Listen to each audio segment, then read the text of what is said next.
नमस्कार दोस्तों। बंजारन कजरी से खूबसूरत कोई नहीं था। दोस्तों, इस कहानी के शीर्षक के साथ आपका दोस्त एक बार फिर आपके अपने चैनल पे हाजिर है। ओ कजरी, सारा दिन शीशे में ही घुसी रहेगी क्या? कुछ काम धाम भी कर लिया कर। अम्मा, मुझसे ना होगा काम वाम तेरा। मैं तो राजकुमारी हूँ, राजकुमारी। और राजकुमारी कोई काम वाम नहीं करती। ये रोज का काम था। माँ उसे हाथ में काम बटाने को कहती और कजरी मना कर देती। दरअसल कजरी का रूप रंग ही ऐसा था जैसे कुदरत ने पूरे जहां की खूबसूरती उसी पर उड़ेल दी थी। बंजारों के कबीले में आज तक इतनी खूबसूरत न तो कोई बेटी थी और न ही बहू थी। कजरी को लगता था कि अगर वो काम करेगी तो उसके हाथ पैर मैले हो जाएंगे।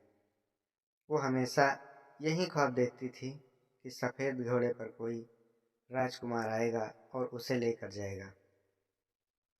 आज फिर माँ बेटी में वही बहस छिड़ गई। अरे ओ कमबख्त, कुछ तो मेरी मदद कर।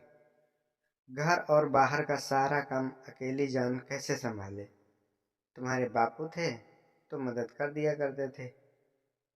तू तो करम जली मारा दिन सिंगार करती रहती है। अरे कौन सा महलों में जाकर सजना है तुझे? रहना तो इसी मिट्टी में है और सोना इसी तंबू में।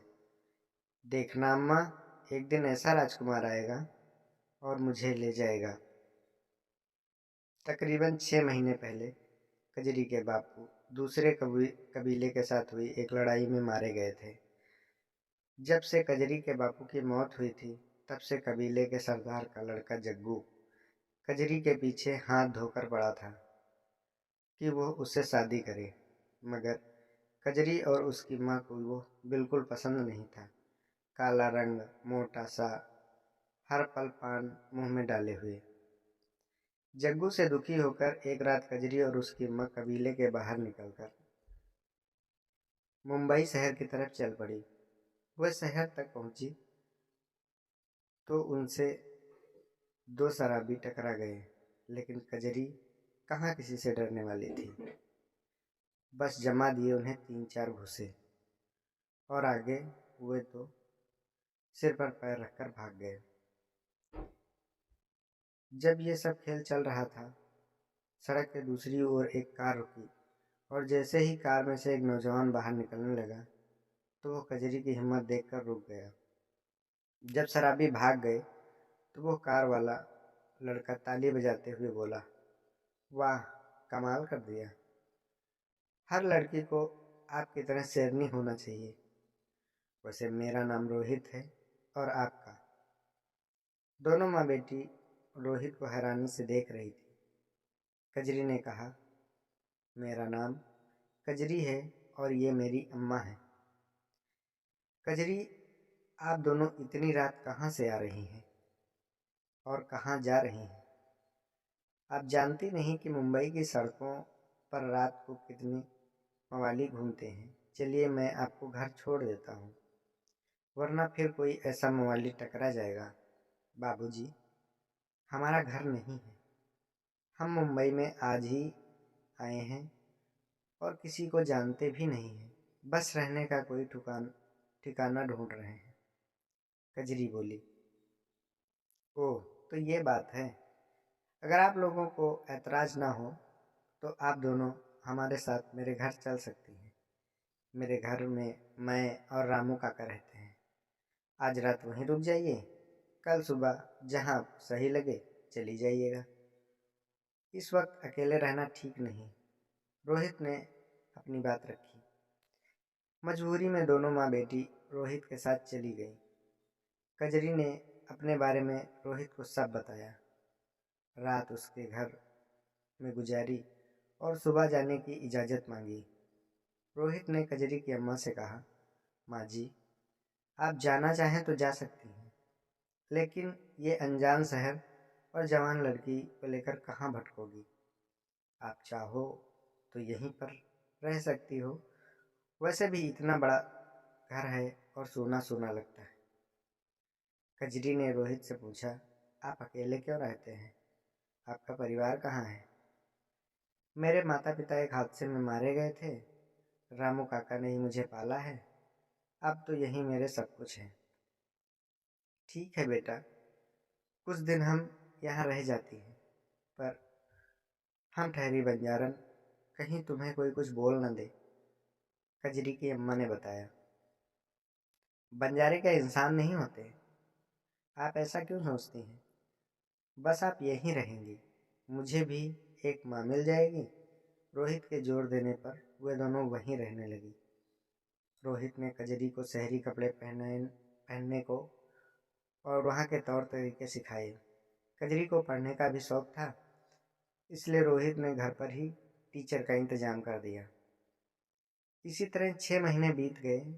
अब कजरी पूरी तरह बदल चुकी थी। वह एकदम शहरी तितली बन गई थी। वो थोड़ी बहुत इंग्लिश बोलना भी सीख गई थी।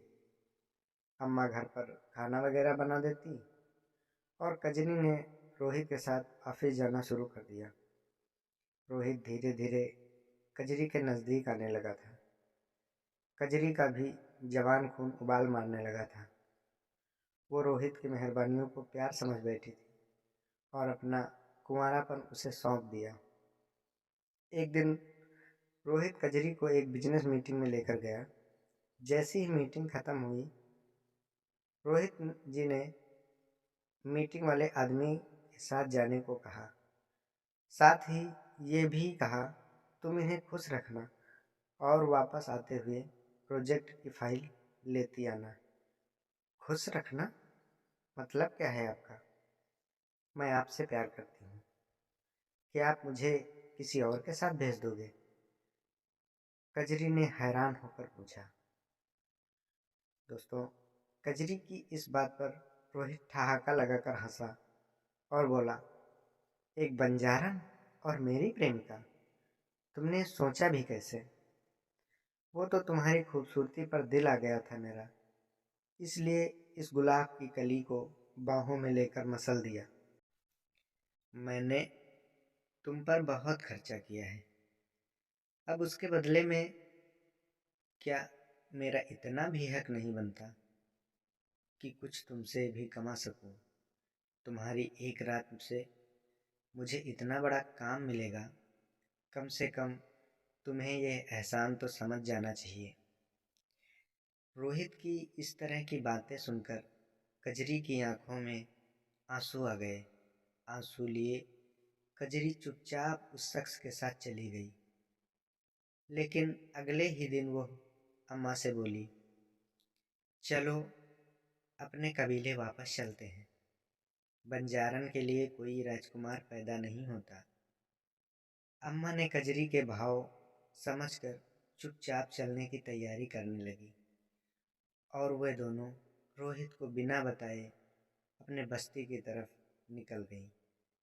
दोस्तों, अगर ये कहानी आपको अच्छी लगी हो तो चैनल को सब्सक्राइब करें और वीडियो को ज़्यादा से ज़्यादा शेयर करें और नोटिफिकेशन को भी ऑन करने के लिए बेल आइकन दबा लीजिएगा ताकि अगली कहानी का नोटिफिकेशन आपको जल्दी मिल सके।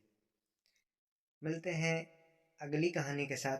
तब तक आप स्वस्थ रहें, मस्त रहें और कहानी का आनंद लेते रहें। एक नई कहानी के साथ आपका दोस्त एक बार फिर हाजिर होता है। तब तक के लिए नमस्कार।